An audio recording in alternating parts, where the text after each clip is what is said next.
And good morning, everyone. God Emperor Will here with another Mana Poor Day. Not sure what or how exactly the game ended up going like this. Man, this is like, once again, I'm not even really sure what to do in these situations when, once again, you have a great deck built. You have your land and other card allocation about as equitable as you could hope to have, where any sort of numerical workings of just like the pureness of math, this shouldn't happen.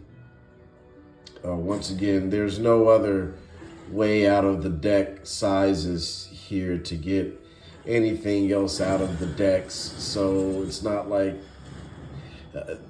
my opponent can have any more of a great start here.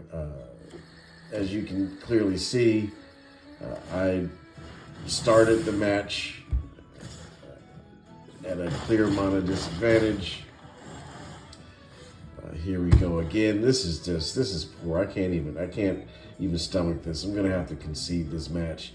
Not on the sake of, oh my goodness, I don't know what I'm able to do with my opponent's deck. Oh my goodness, it's not like that. I've manufactured about as best as I can here. Let's do this. Let's see what we got here.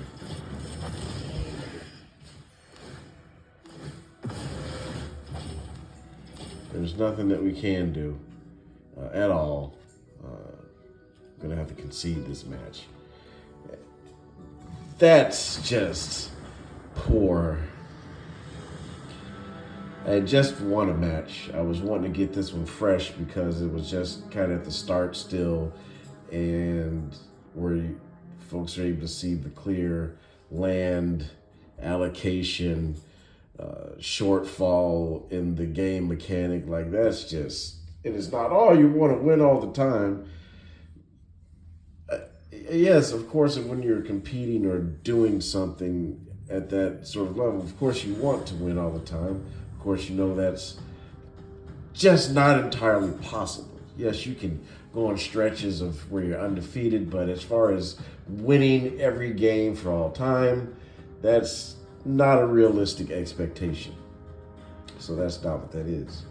I'm just clearly stating how the developers have stated that they have this variance or way that they're making the game is making the decisions on what you're getting. I'm just not able to fathom how my deck allocation allocates so I get put at a land a significant more times than not mana disadvantage, land disadvantage, which is a resource in the game that you have to use in order to play. There are cards that are zero mana cards. There are situations where you can have a no cost for a cast, but you're gonna have to kind of go through that. I just got a cheap win. Who knows what that person's hand was like? Maybe they didn't have the card combinations that they like in a starting hand, and they, which is something altogether different from what what many others real like gripe about this, wanting to compete this game and it not being very oriented toward that with that game mechanic here. Let's see what we get here. Well, I've got two, which that's not poor.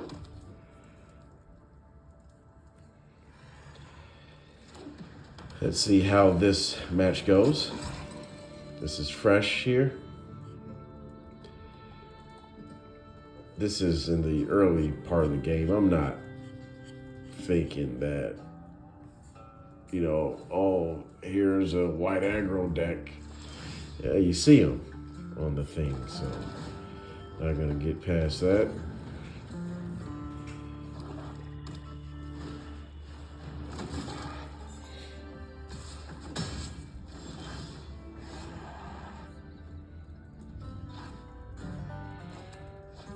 Yeah, we're going to do it that way. And I'm just going to get after his hand here in a bit.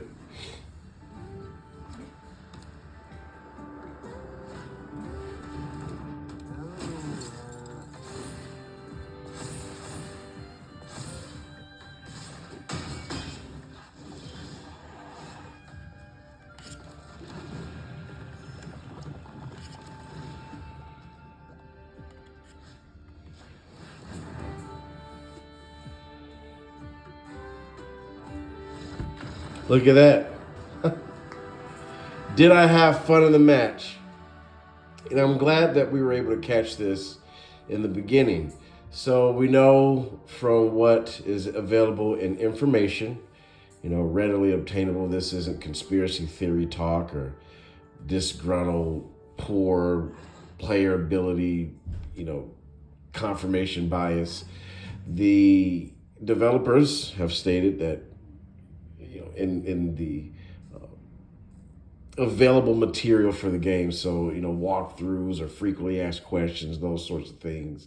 And even a good Google AI search is going to tell you that you're going to get this message primarily when you as a player experience, let's say the deck I was just playing against is a high win rate deck and I would have just gotten my butt kicked. And that was another, if you are able to, if you got folks that are listening to this, the content, what have you. In an earlier episode, I had stated, as far as that competitive aspect of how the mechanics math of the deck selection, how it's geared toward the meta deck, which is the decks that are set up, kind of what you saw there. They are what players in card gaming culture or even RPGs or what have you, they're glass cannon decks, meaning that, yes, they hit hard. As you can see, they were getting boosts and all the card stats there, the toughness and power. So the defense and offensive capability of the cards was getting buffed. What this player had is the setup for the glass cannon deck. And with my ability to attack their deck with my cerebral confiscation. Sorry about that. I couldn't really see the card name grayed out of the victory screen too much here. I got a little bit of glare. But as you guys can see, that was a very early victory. We were evenly matched in mon allocation. I didn't have any real gripes because the way, once again, that my deck is set up, I'm able to generate with some of my artifact cards, certainly with Gilded Lotus there and the Terminus of Return. That's 6 mana for essentially, I'm sorry, not 6 mana. I'm sorry, that's 4 with 2 cards worth of any given mana. So I have those cards specifically for those situations here. Let's say if preferably I'm running a black, red, green deck or anything where I'm able to really manufacture with enchantments and such,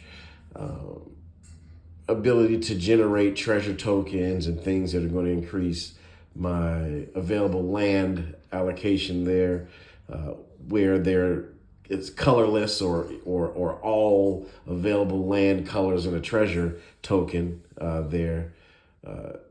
You're able to, or food, some of the foods. No, not the foods, I'm sorry, but the other artifacts are colorless card interactions where they're producing tokens and such that are going to give you accessibility with the sacrifice or even just tapping and availability for 1 mana of any color, which allows a multicolored deck, which you'll see me running with 3 mana, an ability to have access to all of your colors for relatively low cost in the allocation there. When it comes down to the kobold enchantment on the red mana side, where essentially in 2 turns you're generating 2 land tokens, which in a very poor draw could, and then in the exile, the third turn after initially playing the enchantment, you're going to get the availability to exile your opponent's top 3 cards, which could generate you at least another land that you're able to play. I mean, if you're running a green deck, and you have a couple enchantments, a couple creatures out there, you'll be able to play additional lands per turn. So that could even lead to you being able to, after struggling, generating mana after 4 lands that you draw, you're able to increase with relatively low cost to and extend your playability by essentially setting up your hand to defeat the game mechanics, which for me, if I'm going to be struggling here at 2, or, if I only had 2 lands and just had out a Terminus, at 3 mana, I do have some availability to at least survive until I get that third, which would give me 4. And if I have a couple of my wipe spells in there, that gives me some availability with even during a poor land pool poor mana pool in a game, to still be able to play. And once again, that's just knowing and understanding the game mechanics, the whole playable scale of the game, and being able to compensate for that. And that's cool. That's fine. That's I play Civilization, so, and I've beaten the game on Emperor at least, working my way through Immortal, but I have played the game at a high level. Like, I like to, when I'm playing games oriented where there's like some high degree of skill that you have to have in order to even enjoy playing the game or understand what's going on. I like playing games like that. Most games are, it's play theory, right? Like, how you're playing, is how you're kind of thinking and living. And that's really me in a nutshell. Like, yes, the game has this mechanic that puts you at a disadvantage. Most games do. I mean, if you played Street Fighter as a kid, or at any point, I say as a kid because the earlier game, the first iterations that were like Super Nintendo and stuff, those games did have built-in game mechanics that where on higher difficulties, where the game is essentially a step ahead of you, programmed that way. And you as a player just have to, overcome that with understanding combos. But most games are geared toward that. So it's not like I play games that are higher skill than others. Nope, that's not what that is. But the games I like to play sort of look like a Magic the Gathering kind of skill curve, if that makes sense.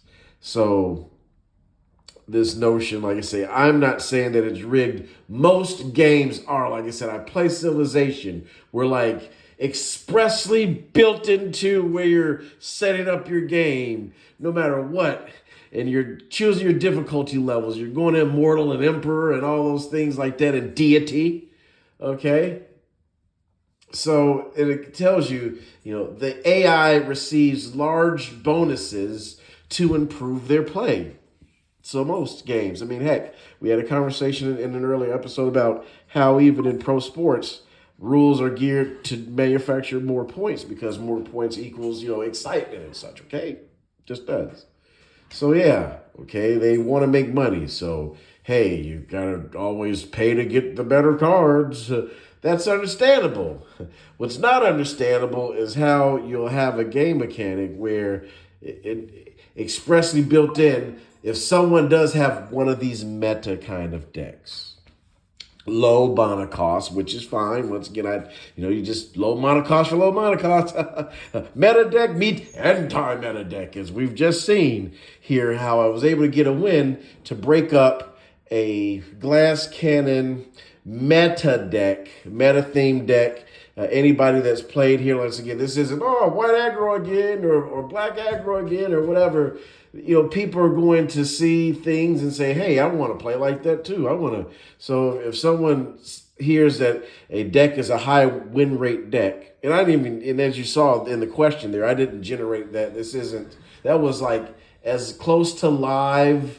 I mean, I haven't made, that monetary curve on YouTube yet. If you guys really like this content and appreciate how I'm able to, really inform and break down this competitive platform, please like, subscribe, and share. I'm going to let's go into another match because that one was an early victory. That wasn't someone having to concede because of deck construction. The other player there, my opponent, there was no other pathway forward. So let's see if we can get another win here. And that was just kind of good to showcase what I'm talking about, especially for newer players. Find in your play style what you like. Know that you have to overcome the game mechanics, so you'll want to make sure that you get a healthy balance in what you're doing. And you should be able to do fine. Once again, this isn't anything too dissimilar from what I just had, kind of. But we'll see what we're able to do here, okay? Let's see.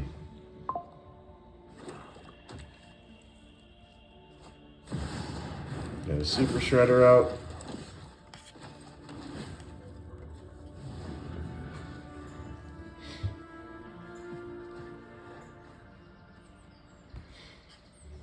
And it's still really early enough. I'm not too worried about the menace on Super Shredder. I'm going to see if I can get out this Lunar Convocation and at least here earlier in the game. I'm going to have to zap this guy here, actually. I'm going to lose 3 life. I see what's going on here. And here we have another Mana Poor Day. And as you can see here, it's not a 2-for-1 mana disadvantage. I mean, this isn't too terrible. But let's see if, based off of that same math, if they run into not being able to, even with 3 mana, as you can see, I have some playability at 3 lands. I don't have 3 lands. In the last match, we saw that we were matched up. And once again, so I have my playability at the 2 and 3 land mark, which isn't horrible.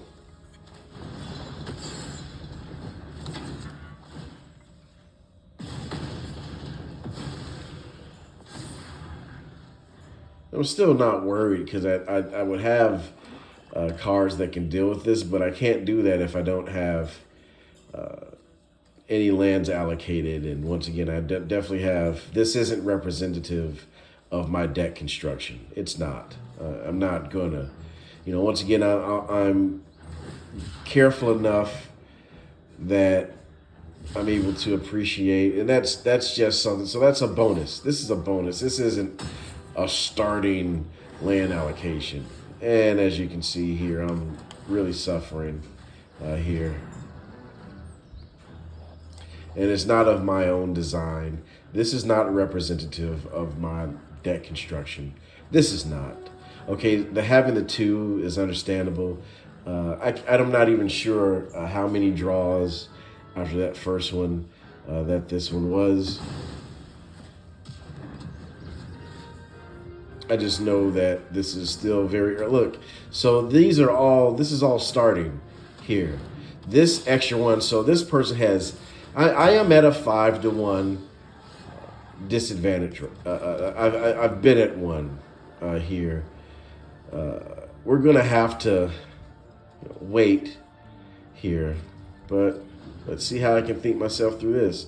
So before they even got that extra one, I was already at 2-for-1 mana disadvantage.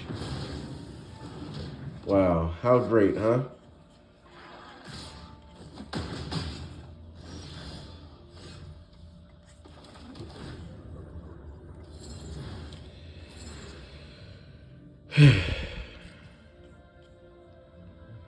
I don't have anything that I would need here to really make a good enough decision.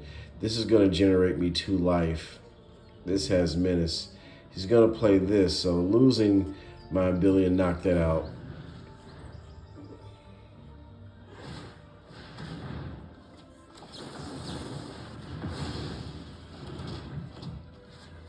Yay.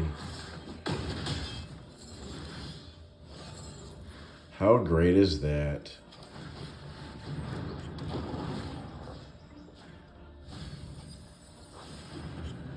How great is that?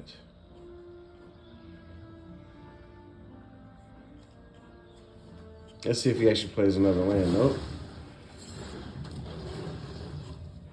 Look at that. I'm actually going to discard this guy here. Look at that. Just look at that. Conveniently packaged up for him a win. Look at that. Look at that. It's way outside the scope to even get him with this. This was manufactured for me through the whole starting hand selection and all that. I was never at any competitive ability to compete against this person. And this isn't because they have, oh my goodness, such a strong deck. Your deck is just weak and it's not anything. Nope. I was at a significant here. I mean, what's that? 4-6. So just catching up at this point of the match here. And even in my starting, the cards that I had available to me there, the cards I had available to me were not representative of my deck in any capacity. It wasn't, having at least that 3 mana starting off, let's just say for argument's sake, I had any sort of land allocation similar to what my opponent had. Well, as we can see here, at right around about that 5 mana threshold, I had an availability to at least earlier be able to take care of some of those earlier creatures that were out. Would have had an availability there to counter some of those early ones, to where at the same point where I was defeated pretty much at about the 3rd turn mark, I would have gotten myself out to at least turn 6 and perhaps even able to work in some other result than what we had saw there. So it was good to be able to end this kind of on that note, even though it sucks to have lost. But we saw in real time, right? Someone's playing ability, their deck construction, what it's able to do when, my goodness, the one that we kind of saw me win, I had a more representative, and I think I shared that in the in the strictest sense of peer review availability for all of YouTube, right, to see here in Cardlandia here. The game mechanic had put me at a disadvantage as opposed to a lack of playability in a deck. So thank you all for watching. Please subscribe, share, and I'll catch you guys on the next one. Hope to see you in the game.